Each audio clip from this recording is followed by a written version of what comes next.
They came to the polling stations early in Simferopol and full of enthusiasm. Slava Krymu! Glory to Crimea, glory to Russia, glory to Putin, she says. And she's not alone. Not everything has been transparent in this process, but the ballot boxes are. And we could see vote after vote piling up in favor of Crimea rejoining Russia. The other option on the ballot sheet is greater autonomy from Ukraine. But it wasn't possible to vote to just keep things the way they are. Europe and America says this vote is illegal. What do you say? No one can deprive Crimeans of their right to determine their own future. Many in Europe and the US have double standards.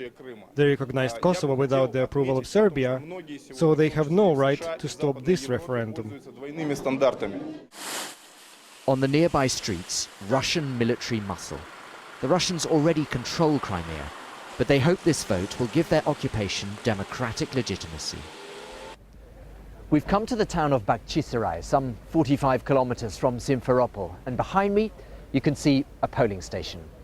We've seen a steady stream of voters coming in and out, but this is a divided town, and there are people who live here who are very unhappy with this referendum.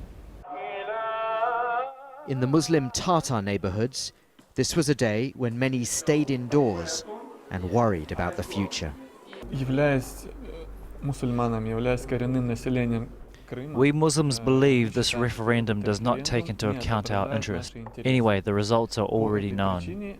If we'd voted, we would have legitimized it. So it was better not to take part. The real question is whether Russian soldiers will stop at Crimea or launch a larger invasion of Ukraine. They've already gone a little bit further. This is Trilkova, just 10 kilometers from Crimea. The Ukrainians say Russians occupied this area on Saturday without a shot being fired. Back in Simferopol, Parliament and the Cossack militiamen have already raised the Russian flag. Crimea will surely say yes to rejoining Russia.